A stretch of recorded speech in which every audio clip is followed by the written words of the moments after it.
nous dit Rabbi Nathan, le nom de Dieu, encore une fois, c'est sa présence, c'est son émanation, c'est pas son essence, l'essence divine est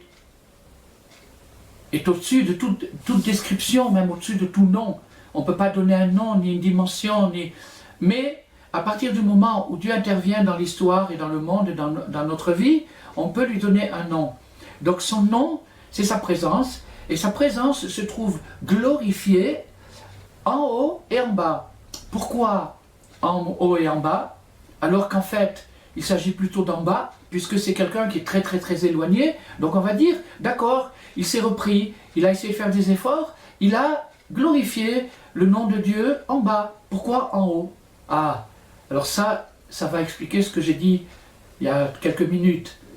En bas, ça veut dire effectivement que le changement de comportement d'une personne, quand quelqu'un se reprend, essaye d'agir plus correctement, avec plus de droiteur, avec plus de justice, avec plus de bonté, avec plus de pureté, cette personne-là glorifie le nom divin. Elle fait ce qui s'appelle en hébreu « Kiddush Hashem ». Elle sanctifie le nom de Dieu parmi les créatures qui disent « Ah, c'est formidable, il a fait des progrès ». Et les gens ont envie de l'imiter, ça les inspire, ça inspire les autres gens. Donc ça s'appelle glorifier Dieu en bas. Mais en haut, pourquoi? En haut, pourquoi? Parce que comme je viens de le dire, la parcelle de divinité qui se trouvait au fond de la personne, c'est ça ce qui s'appelle en haut.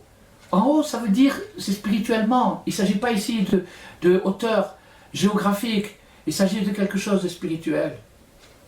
Donc, alors Rabbi Nathan nous dit, en conséquence de ce qu'on vient de dire maintenant, que cette loi, ce paradoxe extraordinaire, qui fait que plus la personne est éloignée et plus la glorification va se faire, en conséquence, personne ne doit se démoraliser, se décourager de participer au service de Dieu. C'est-à-dire, il ne peut pas dire je suis pas un spécialiste, je ne suis pas un religieux, je suis pas ceci, je ne suis pas cela, et donc je ne vois pas en quoi je pourrais apporter quelque chose dans ce domaine.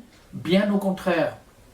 Au contraire, maintenant cette personne-là, c'est elle qui peut amener le plus. C'est un paradoxe. Ça peut peut-être gêner certaines personnes, mais c'est comme ça. C'est la Kabbalah qui nous révèle ça.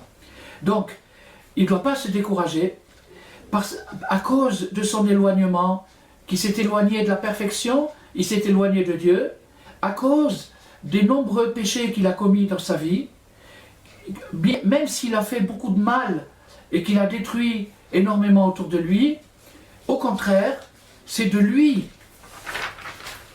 que va s'élever et se glorifier le nom de Dieu, son honneur, l'honneur divin, c'est-à-dire que par contraste, la lumière existe par contraste.